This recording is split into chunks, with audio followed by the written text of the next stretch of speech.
Okay, I think we should start. Welcome everyone to the first research lecture in the new CREES research series. We have only one of these lectures this semester, but we hope to have more next semester. Today's speaker is Devin McFadden, who's a fifth-year PhD student at KU in the Department of Slavic and Eurasian Languages and Literatures. Devin is a dissertation fellow at the Hall Center for the Humanities at KU, and she specializes in social and gender theory and queer Russian literature. The title of today's lecture is Public Intellect and Literary Realist, reading Sofya Kovalevskaya in Nihilist Girl. Thank you, Devin, for being here, and the floor is yours. Right. All right. Thank you. I'm happy to be here. I didn't realize I was the only one this semester, but since it's about Kovalevskaya, that makes it right.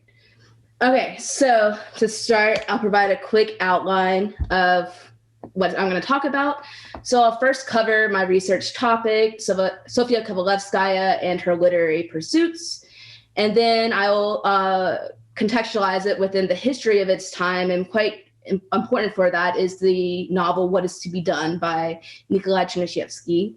And then I'll also talk about the socio-political context of that time. And then I'll introduce Sofya Kovalevskaya in more detail and then dive right into her novel. It should be roughly 40 minutes, depending on how fast I speak. So, to begin, the title Sofya Kovalevskaya's novella, Nihilist Girl, unequivocally evokes the narrative's agenda, materialism and its relation to the woman question. Written in 1890, this literary work engages contemporary debates about women in the political world. As we know from biographical studies, Kovalevskaya was a known supporter of the late 19th century left-wing radicals, advocating for both socialism and feminism. Accordingly, Nihilist Girl should be understood as a response to the social and political climate of Kovalevskaya's time, in which she campaigns for a better world. But this novella is also a response to Nikolai Chernyshevsky's What Is to Be Done, in which Kovalevskaya addresses what actually can be done by women. In this way, Kovalevskaya presents an alternative to Chernyshevsky's utopian heroine, Vera Pavlovna, by depicting the realistic mobilization of her heroine, who is also aptly named Vera Pavlovna. I argue that Kovalevskaya, through her explicit authorial control in the story of her own Vera Pavlovna, uses Nihilist Girl to show her readership how women can realizably bring about social and political change within their socially constructed reality of being women. Nihilist Girl shows Kovalevskaya as the ultimate realist, as both writer and pragmatist, who drew from and operated within the confines of reality and realism, so that her Nihilist Girl, as a form of criticism and propagation of social justice and new political values, provided a pragmatic approach for societal renovation. So in order to accurately situate Kovalevskaya's approach to social change, it is necessary to first examine the events that helped shape her perspective, specifically Chernyshevsky's influential text. Published in 1862, Chernyshevsky's What Is to Be Done is considered a revolutionary socialist and feminist text that constructed radical views of society and women. So much so that the novel was later used as inspiration for Soviet socialist realism. Katerina Clark, who is the leading scholar of Soviet social realism, explains in her monograph, The Soviet Novel, History as Ritual, that What Is to Be Done helped form three, quote, symbolic patterns, end quote, equating political movements with family, the education of the subject, and martyrdom. In Soviet realist novels, and referred to, quote, the same stores of myths and symbols of revolutionary lore, end quote. Generally, this is the result of the fact that Russia experienced widespread contempt in society and revolutionary movements beginning in the 1850s that ventured to overthrow the autocracy or enact considerable political change. In fact, Chernyshevsky was a notorious activist himself, participating in these various movements and revolutionary activities.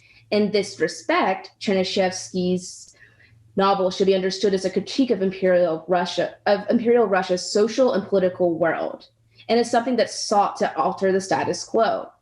He demonstrates this to his readers by describing the development of a utopic socialist world through the life of Vera Pavlovna. As Richard Stykes, a renowned historian of Russian culture, explains in his monograph, The Women's Liberation Movement in Russia, quote, "What is to be done bequeathed the women of the 1860s not only a self-image, but also some specific devices for liberation as well, particularly fictitious marriage as a means of escape and the Artel commune as a mode of social action," end quote. Consequently, it should be no surprise that Chernyshevsky's Vera is not like any other young woman. This is even made explicit in our first introduction to her in the novel, as we learn early on as a child that, quote, "her behavior showed itself to be somewhat exceptional," end quote. There is great import in this quote, as Chernyshevsky's narrative is essentially a description of Vera doing the unimaginable by way of the impossible. In the book, Chernyshevsky traces Vera's radicalization and her impossible life accomplishments, which consist of seeking and attaining an arranged marriage to release her from her parents' control, initiating socialist cooperatives, instituting progressive reading groups for her workers, and establishing a housing commune. She does all of this while having the most liberal marriage ever depicted in a Russian literary work that grants her absolute freedom and equality. Women who demonstrate liberal inclinations, who fit a certain type, are allowed to work at her cooperative. But these are not typical women either. They are selected so that there are never any foreseeable problems.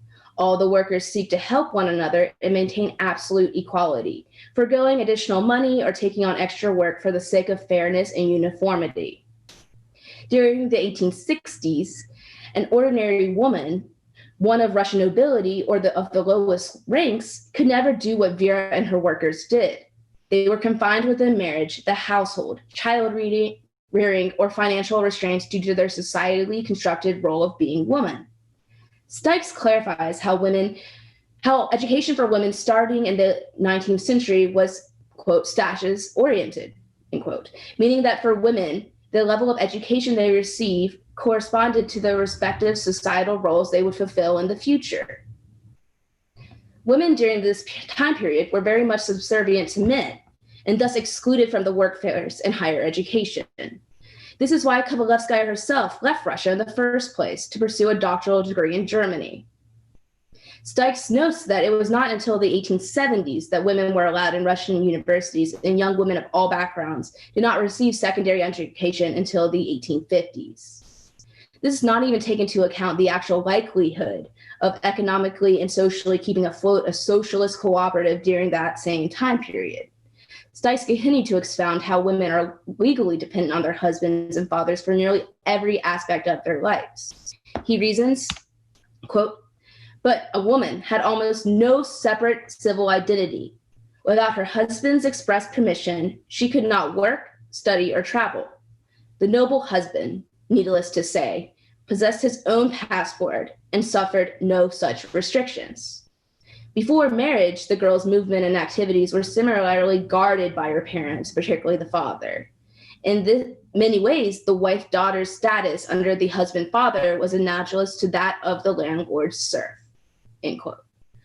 While there was most definitely loopholes in the system, exceptional circumstances, and many supportive fathers and husbands, what Stykes is claiming is that generally women hardly had any form of social and political agency. Along these lines, Vera and her cooperative are utopian visions that have little to do with the day-to-day reality of being a woman in Tsarist Russia. Moreover, what underlines this brief summary of Vera in the novel itself is that she is so extraordinary that her actions are impossible to conceive for the average woman of the time. She is Chernyshevsky's utopian construction. Chernyshevsky's utopian construction is no better exemplified than in Vera's 4 dreams, which occur throughout the course of the novel. In these dreams, Vera observes the evolution of utopian society, where she learns by encountering different goddesses who watch over the land that that she is an essential actor in the world. At one point, she even recognizes her own face as one of the goddesses. It is through these dreams that Vera self-reflects and comes to understand her calling in the world and what the world should be. Particularly noteworthy is Vera's fourth dream, which is mesmerizing and elaborate in its description. The land and the people are absolutely picturesque, and the way in which the people and the land work together are as one is beautifully striking, which again speaks to the novel's correlation with Soviet socialist realism. At the end of the dream, Vera receives these wise words of the goddess, quote, "Everyone lives as he wants. Each and every person has complete will. Yes, free will. And now you know what the future will be. Tell everyone the future will be radiant and beautiful. Love it, strive toward it, work for it. Bring it nearer, transfer it into the present as much as you can from it." End quote. The goddess's words are motivational for Vera, as the next chapter begins with, quote, "Within a year, the new workshop had been organized and established." End quote. What this illustrates is that Vera needs these dreams in order to make change.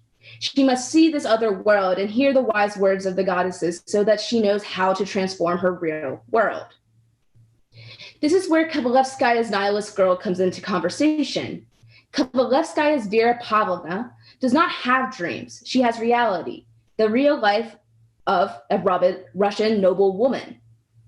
While this is still a privileged position, Kovalevskaya nonetheless works within this reality to depict a new woman who uses the constraints of her gender to productively actualize change.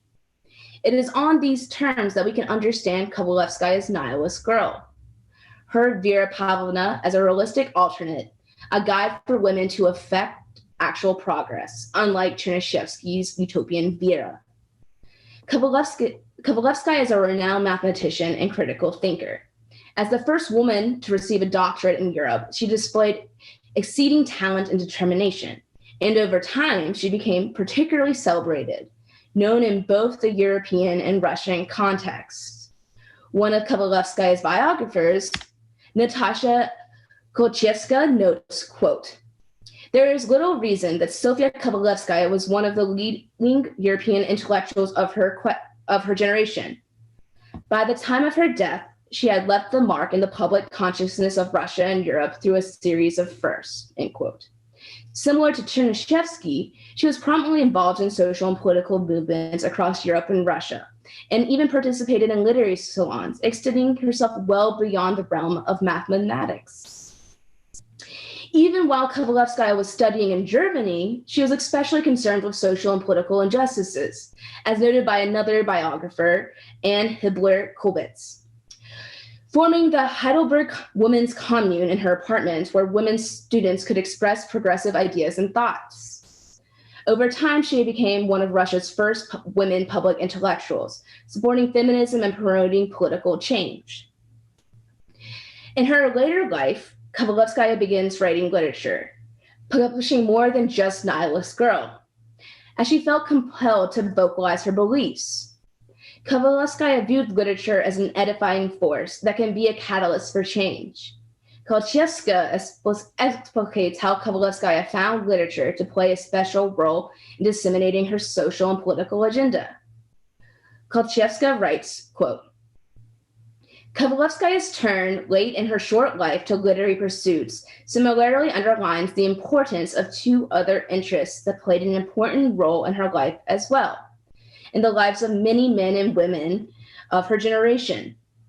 The commitment to social activism and self-determination for women, and the belief in literature as an explicator and essential guide to life, and the formation of the major driving force behind that view, Nikolai Chernyshevsky," end quote. So Kovalevskaya viewed literature as a form of education that can act as a catalyst for bringing about change. What this informs us, then, is that her novella is intentional and calculated. She wrote for a reason, and that reason was to call attention to social problems in Russia and illustrate how every person can participate in transforming the country. We must therefore approach Nihilist Girl as a reflection of and commentary on contemporary Russia, as well as an attempt at finding paths for women to navigate within their world. So the novella is organized into 3 parts. In the first part, Kovalevskaya returns to St. Petersburg from abroad, where she just received her doctorate. She has a form of celebrity status in the city, as she is much respected for education and her involvement in European society. Vera comes to Kovalevskaya for advice for how to participate in social change, what she calls, quote, the cause, end quote. Kovalevskaya wants to help her, but she needs to know more about Vera. Subsequently, the second section, which is by far the longest, is a description of Vera's ordinary childhood and reasons for coming to Kovalevskaya's home in the first and third parts. Rudimentarily, her childhood dream of being a martyr, the societal denunciation and death of her tutor, and finally, then the death of her father, act as motivational forces that compel and allow Vera to seek change. The final portion of the novella returns us to St. Petersburg, where Kovalevskaya advises Vera on the steps she should take to enter the cause.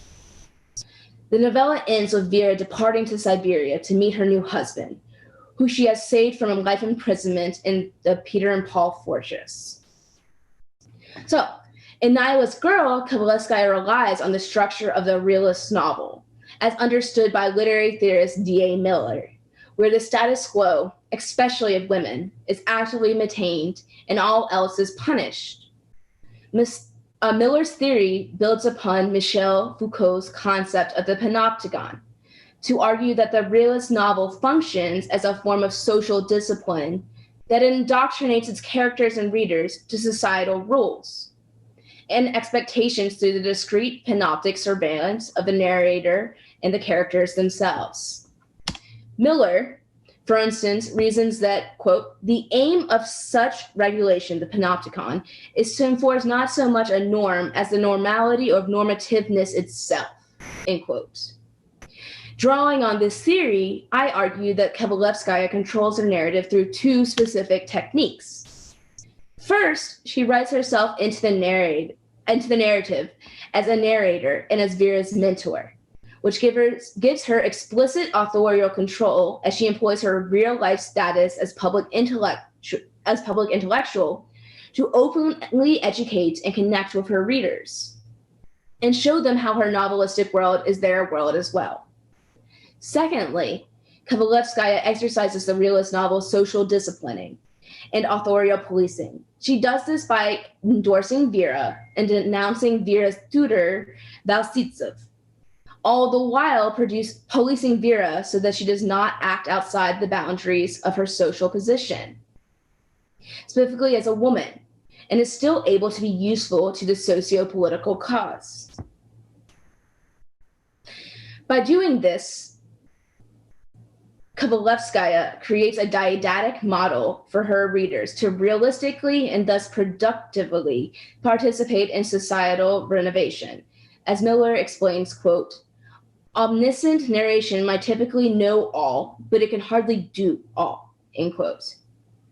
These 2 strategies allow Kovalevskaya to exemplify how ordinary women are able to generate change in their society by working within the realities of being a woman, and the profound limits the social, often male-driven construction of womanhood sets. To unpack this further, we can turn to renowned feminist theorist Simone de Beauvoir, who argues that, quote, one is not born woman, but rather becomes woman. No biological, psychic, or economic destiny defines the figure that the human female takes on in society. It is civilization as a whole that elaborates this intermediary product between male and the unit that is called feminine, end quote. In this way, Kovalevskaya is limiting her narrative scope to be that of woman's role in society. De Beauvoir goes on to explain in more detail what is woman's position in society. She eloquently locates how society socially constructs and reproduces notions of gender, specifically the feminine. There's nothing uniquely feminine to the female sex, but we as a society make it such in our masculine discourse. She writes, quote, the man represents both the positive and the neuter to such an extent that in French, homme designates human beings. The particular meaning of the word vir becomes assimilated into the general meaning of the word homo. Woman is negative to such a point that any determination is inputted to her as a limitation without reciprocity. She is determined and differentiated in relation to man, while he is not in relation to her. She is inessential in front of the essential.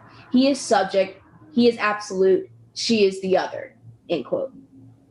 Put differently, Kovalevskaya is consciously and pragmatically working within the limitations of the other to promote viable opportunities for women who seek to support the cause. Kovalevskaya both reinforces and mobilizes women's status as other in her novella to show women readers how they can use their own realities to help political advancements. Vera's position as other in the narrative transcends into wifely other. This is very much in opposition to Chernyshevsky's text, as he essentially molds his Vera as subject of his novel. His Vera does not serve man and will not take on a secondary role in her own life. But as already stated, this is very unrealistic. Chernyshevsky's women readers would never be able to accomplish what his Vera did. They do not have the capabilities, or importantly, the time to break out of their otherness, to effect the political renovation both he and Kovalevskaya desired. His Vera is a utopia. In comparison, Kovalevskaya employs women's othering so that women, her readers, are not excluded from real-life activism. In addition, by working within the confines as wifely other, as we will see, Kovalevskaya protects Vera from the social disciplining of society, which, as we will see with VASILTSEV'S, makes one's work ineffectual. While Nihilist Girl ostensibly focuses on Vera and her role as other, Kovalevskaya, as noted above, plays just as an important role in the novel as a narrator and Vera's mentor. She uses her celebrated status and political status as an authority in Russian and European intellectual society to act as an amplified governing and didactic force in the narrative, because her social recognition as public intellect extends into the novelistic world. In the beginning of the novella, she asserts just this, quote, "My reputation as a learned woman surrounded me with a certain aura. My acquaintances expected something extraordinary from me. Already, 2 or 3 journals had trumpeted my existence. While the role of celebrated woman, quite new to me, was somewhat embarrassing, it also amused me as I took these steps forward. In short, I was in a most benevolent frame of mind, experiencing my honeymoon of fame," end quote. The intentionality behind this is indisputable, especially since we know that Kovalevskaya regarded literature as a form of teaching and activism. By conflating the role of narrator and mentor with her accredited position as one of the leading intellectual forces in the real world, Kovalevskaya is able to construe her power as author, a panoptic power in Miller's view, into an all-knowing didactic one that makes the relationship between the novel and real life obvious. She is blatantly forcing her readers to recognize the fact that the novel is a reflection of their world, so they can grasp that this novelistic world, with her being their instructor, speaks to them and is for them. Kovalevskaya is reminding readers and exploiting the fact that, quote, "The novelistic panopticon exists to remind us that we too inhabit it," end quote. The artistry of this becomes transparent when we examine Vera and Kovalevskaya's first encounter.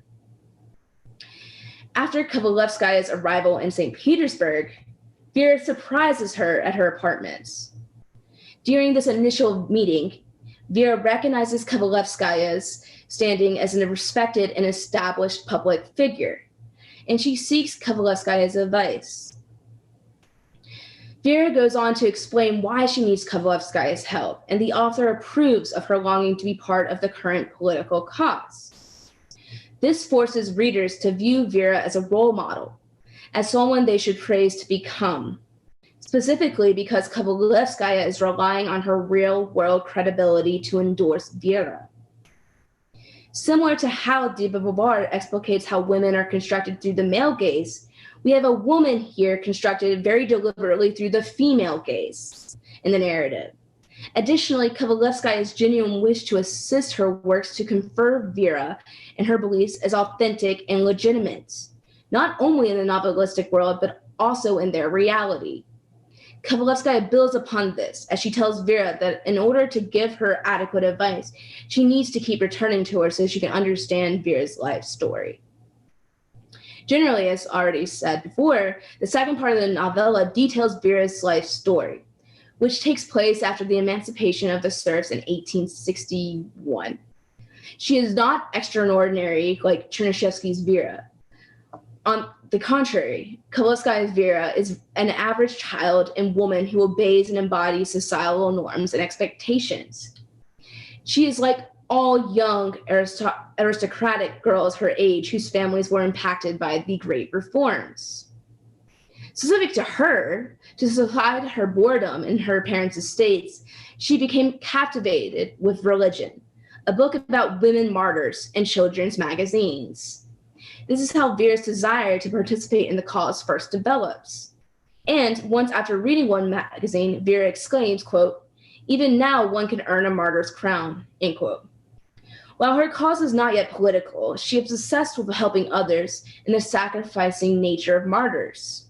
Presenting Vera in this way not only allows readers to internalize that Vera is a role model, but also allows them to identify with Vera, understanding that she is just like them, ordinary.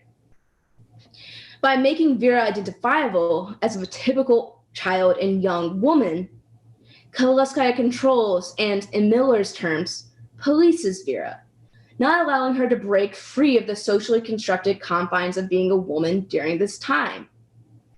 This is important, as it allows Kovalevskaya to formulate the patriarchal frame of action allotted women. Around the time she turns 18, Vera becomes interested in politics and promoting social justice, her cause. She is united with VASILTSEV, again her tutor, against the self-absorbed interests of the nobility and her family.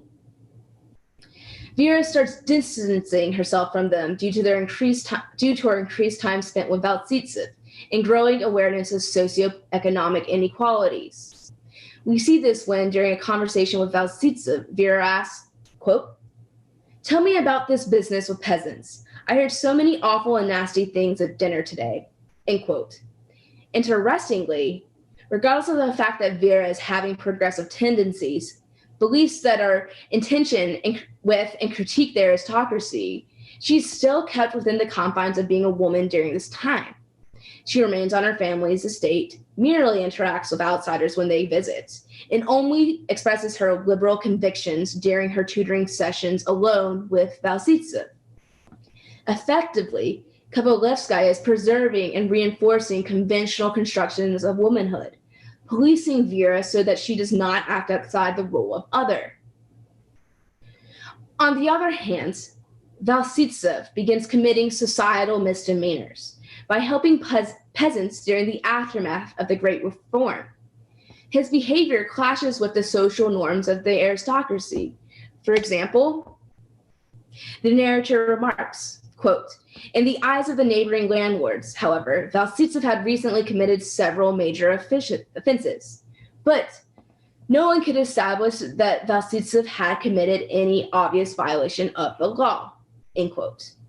As a result, VASILTSEV is socially condemned for his liberal inclinations and activism until one morning when Vera wakes to discover that the police have detained him.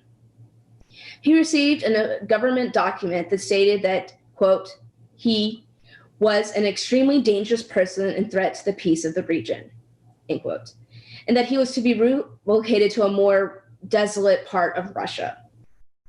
Society and the government have thus officially proclaimed VASILTSEV a social delinquent, punishing him through banishment to a desolate area of Russia. As Miller explains, or as Miller suggests rather, In realist novels, there are also unofficial characters that monitor one another as a tool for regulating social norms. This constructs models of approved and inappropriate behavior. If a character conducts herself outside the limits of social tolerability, she is denounced by the public and dispensed as a pariah, like VASILTSEV'S. Miller explains that, quote, disciplinary power constitutively mobilizes a tactic of tact. It's the policing power that never passes as such, but is either invisible or visible only under cover of the other, nobler or simply blander intentionalities, to educate, to cure, to reduce, to defend, end quote. Underlying Miller's argument is the fact that about this form of social power functions outside police power. It nonetheless functions as policing power. In this way, VASILTSEV is experiencing the disciplining power of society, as he violated social norms by helping peasants, not any acts of actual criminality. Even though Vera also has violating beliefs, she is not denounced or disciplined by the public because she never challenges the customs of society. Right? She's kept at home in her estate. This is important because by disciplining VASILTSEV for her social discretions, Kovalevskaya is showing her readers how not to affect change, as it is unsuccessful, and that there are other socially conducive means to participate in the cause, as they will see with Vera. What follows is Vera's family refusing to let her see VASILTSEV before he leaves because it would threaten their social standing, another critique of Vera's. Vera is deeply upset by this because she does not deem VASILTSEV a delinquent. This causes her family's beliefs in VASILTSEV's status as a pariah to come across as superficial, but nonetheless real, due to Vera's burgeoning desperation. All of this is deliberately done by Kovalevskaya, as she critiques but also acknowledges the realness and power of the aristocracy. Luckily, Vera is able to have a final meeting with VASILTSEV, where they confess their love for one another, but nothing comes from this meeting because he is still condemned by society. After his departure, Vera falls into a deep depression, typical of a female literary character when her lover leaves her side, withdrawing even more from her family, as she found them to have, quote, petty interests and empty talk, end quote. During this depression, Vera is religiously examining herself in comparison to others, signaling a demarcation between herself as the learned and them as the unenlightened. This is seen once more as she exclaims one day, quote, everything seemed colorless or affected. Whenever she had to spend time with someone, all she could think about was getting away as quickly as possible. But again, this is acceptable in society. As for Kovalevskaya, because Vera never disobeys social norms. This also works to reinforce Vera's need to participate in the cause, but within her societally constructed role, of course. As the second part of the novella comes to a close, both VASILTSEV and Vera's fathers pass away. Not VASILTSEV's father, we don't know him in the novel. Both VASILTSEV and Vera's father pass away. Before their respective deaths, Vera was tied to them both, as a daughter to her father and as a lover and student to her tutor, which echoes Steich's original analysis of the role of women in 19th century Russia. She continued to play the role of caretaker and confidant, never following her own dreams. VASILTSEV appeared to have recognized this, and soon after his death, Vera received a letter from him. In this letter, he strongly encourages her to pursue her own cause, as he views his own life as unproductive. He writes, quote, I think only that you will be a continuation of me. I wasn't able to accomplish anything on this earth. I spent my entire life as an idle, useless dreamer. When I die, no trace will remain of me, but you, my Vera, are still young, still strong. I know that you feel that you have been called to do something fine and exalted. What I only dreamed of, you will carry out. end quote. So VASILTSEV recognizes that he was not able to materialize any of his life's goals of helping others because he was so engrossed with being a dreamer, not thinking of doing anything practical, as he was challenged and repressed by society's regulating force, right? Trying to act as someone different from society and nonetheless being policed by his peers. Subsequently, he calls on Vera to do what he could not do, productively help the cause, working within the world that he is living. In regard to her father, Vera continued taking care of him well after VASILTSEV'S death, as her mother took to pilgrims and, quote, God's people, end quote, and both her sisters were married, living on different estates as it goes. Since Vera is unmarried, she must remain at home, quote, obliged to be her father's nurse. She cannot even consider any sort of personal plan of action, end quote. So Vera maintained the womanly role of daughter and caregiver until her father's death. The death of the two men in Vera's life presents her with the social means necessary to travel to St. Petersburg and pursue her goal of partaking in social justice. As the narrator notes, she is, quote, completely alone in the world, fully her own mistress, end quote. In the final chapters of the second part of the novella, Kovalevskaya controls and polices Vera because she never allows her character to break with the status quo or challenge her position as a societally controlled woman. There we go.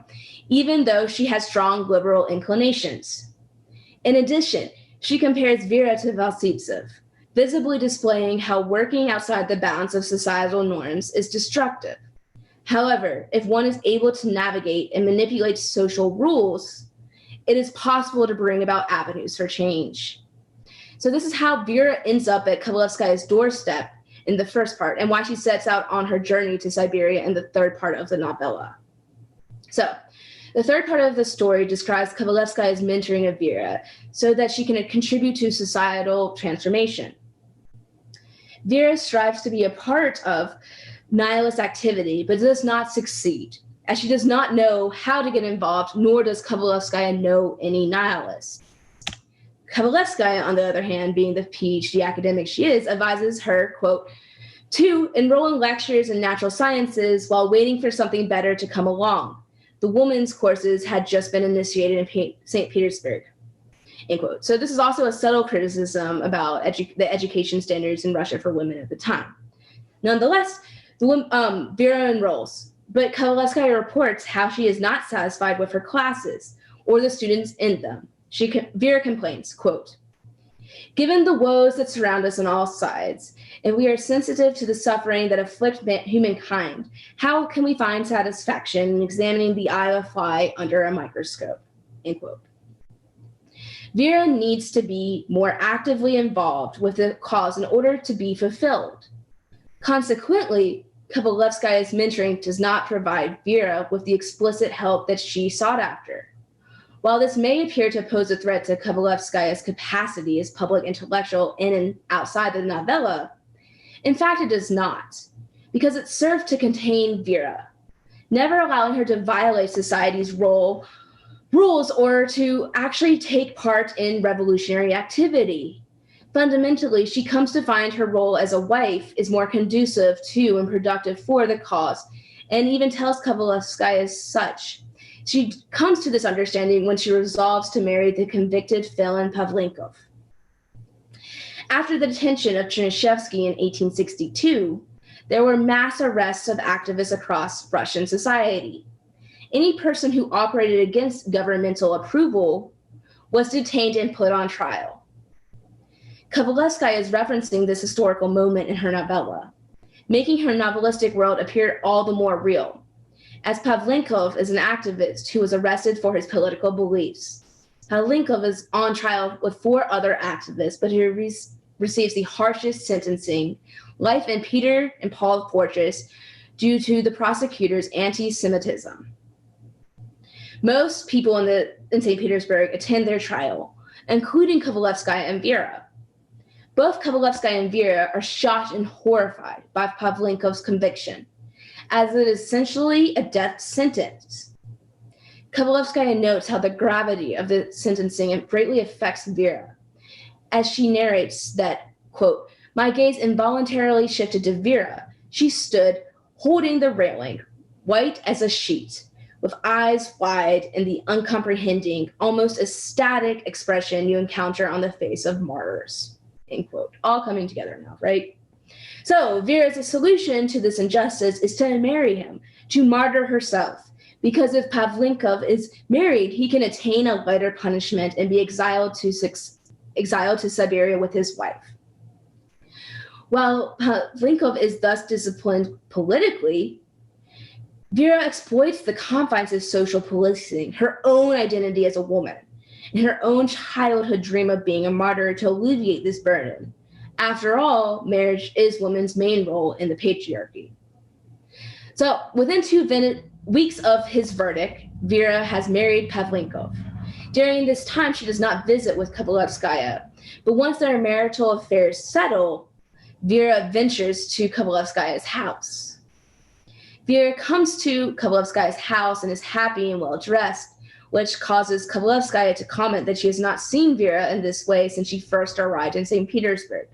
Kovalevskaya expresses, quote, "You think she's nothing but a nihilist girl, but then just look, a sophisticated young lady," end quote. In this moment, Kovalevskaya is approving of Vera's embodiment of womanhood, even though she does not yet know that Vera married Pavlinkov. Either way, she particularly likes this womanly presentation of Vera.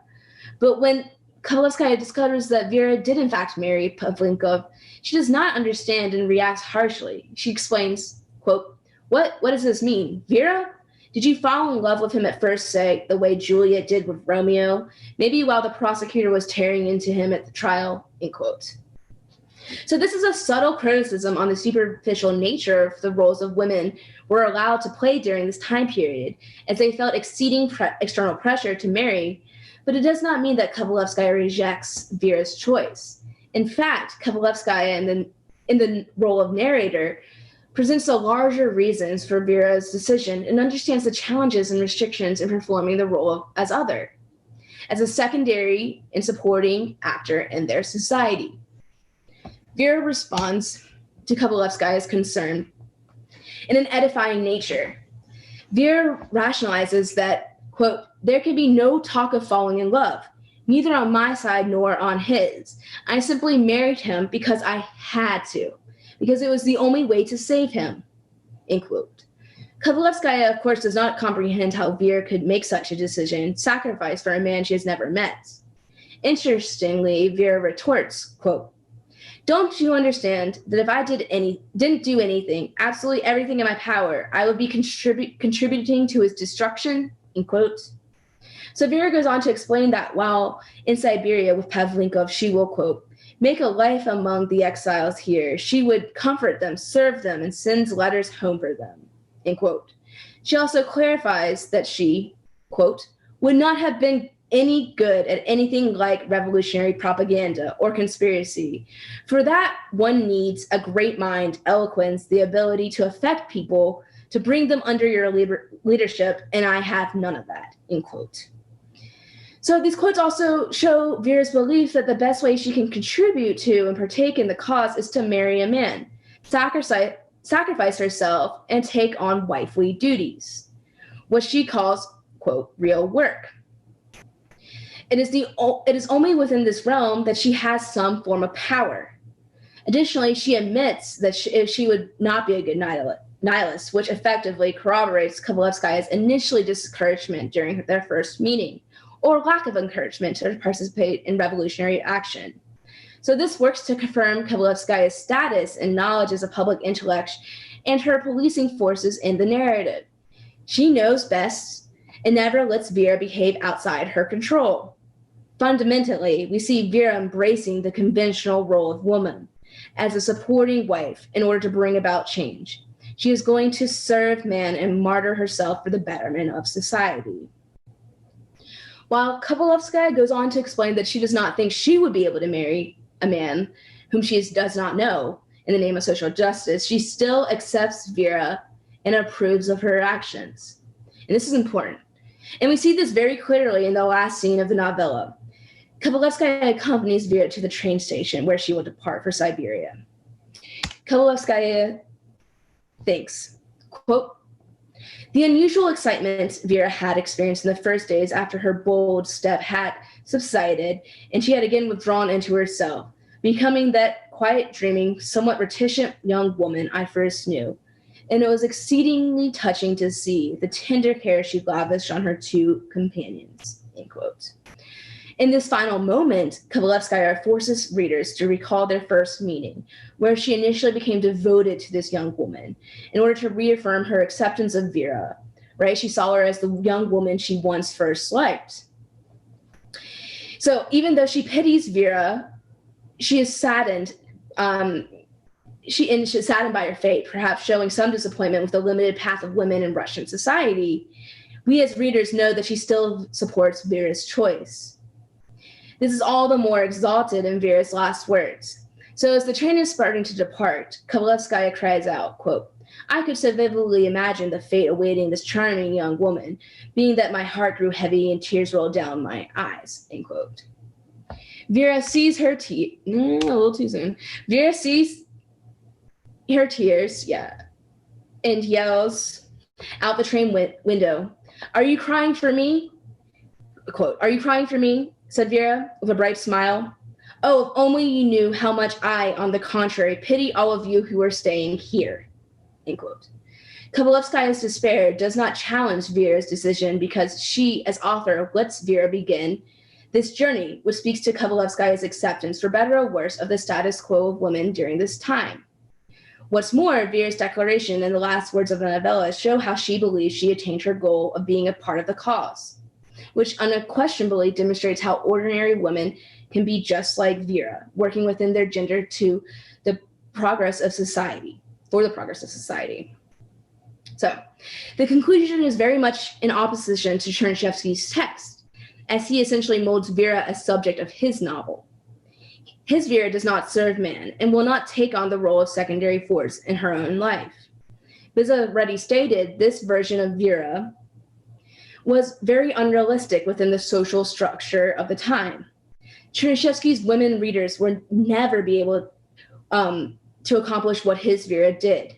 In comparison, as a way to ensure women are not excluded from real-life activism, Kovalevskaya employs women's othering as a subservient force to make a realistic contribution to the socio-political cause. By working within the confines of likely other, Kovalevskaya protects Vera from the social disciplining of society, which, as we have seen with VASILTSEV'S The Tutor, makes one's work ineffectual. Molding Vera in this way, and by relying on the structure of the realist novel throughout her narration, Kovalevskaya presents a realistic alternative to Chernyshevsky's Vera that gives our readers a pragmatic approach to supporting political developments. This becomes all the more obvious if we recall how Kovalevskaya saw literature as an educational opportunity for society. Kovalevskaya provides a realistic substitute for Chernyshevsky's Vera. She does this first by inserting herself into the text as Vera's mentor, relying on her social position as public intellectual so that she is an overt didactic force in the narrative that works to expose how our novelistic world is not separate from the world they live in.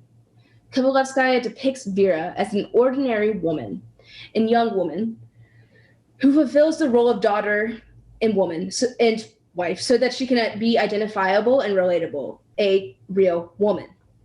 Subsequently, by her acceptance of Vera, Kovalevskaya presents her as a role model for her readers. Finally, by socially disciplining VASILTSEV and policing Vera in such a way that does not act outside the social norms of a woman, she establishes a safe avenue for her readers to emulate Vera's part in the cause, albeit as a secondary actor. Thank you. So that is all I have. Thank you very much, Devin. I'm trying to make myself visible. I feel completely alone there. Okay, let's see. There's something in chat here. Would you like me to read this, or maybe I'll read it? Usually we. Yeah, you can read it. Okay. Thank you for the great talk, Devin. I'm not Let me see who's saying it. I think Oksana sent something in. Okay. I actually, strangely enough, don't see the name of the person. Okay, I'll see it and I can read it to everyone. Okay. Yeah, so Oksana, who I can't see right now, but I guess she's there, another graduate student in the Slavic department, said, thank you for the great talk. Thanks, Oksana. Since you're drawing on parallels between Chernyshevsky's What Is to Be Done and Kovalevskaya's Nihilist Girl, can you comment on the two authors' different approaches to depicting their female protagonist biographies, especially the descriptions of the protagonist's childhood, upbringing, and intellectual development? Does Kovalevskaya, in your opinion, rethink the ways in which one can present a female protagonist's fictional biography? If so, how? All right, so that's a really interesting question. I think for the so Chernyshevsky kind of presented Vera as someone that's going to take over the world from day one, right? Being in her parents' home, she knew she didn't want to get married to anyone, right? Set this all up for herself. Whereas we see none of those steps taken by Kovalevskaya's Vera, right? Or in her biography, right? She didn't go out and try to achieve as much as Vera did, right? For the most part, her childhood is focused on right after the emancipation of the serfs. And as we also know at this time period, the emancipation of serfs greatly affected the gentry, right? And so her family's estate essentially started to decline, and you see the degeneration of the gentry through this child's biography. And so more than anything, I think you see her childhood being presented for the most part being really alone and spending time, in the forest or in empty hallways of her family's estates. And I think it's probably I think it's just realistic, probably what was happening to a lot of young women during this time period, or children, right, after the emancipation of the serfs, and then we see the decline of the gentry, right? Their family's suffering, so they, especially as a young girl, her life started to look very differently and was not necessarily one that was as exciting as Chernyshevsky's Vera. And I think it's just more accurate, but I also think obviously Kovalevskaya was very intentional upon that. I hope that helps answer your question. If not, I can tell you more. Thank you. Yeah, cool. Okay, are there any other questions?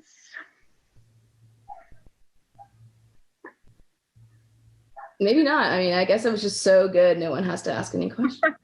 I think you've just explained everything.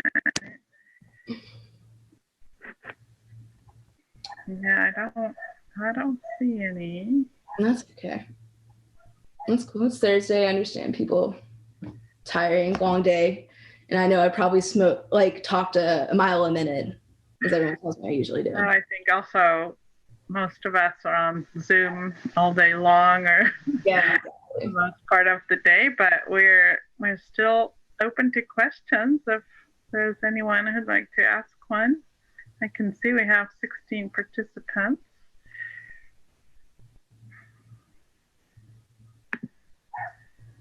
It's cool. We don't need to force anyone to ask any questions. I don't need to answer questions, because I can be good. But anyone can email me questions. You can find my email in the department's information stuff. If they have any more questions, just shoot me an email. Yeah, that's a great idea. Well, thank you, Devin, very much for attending. With us. And thank you, everyone, for joining us. And have a good rest of the week and the weekend. Thank you, everyone. Goodbye.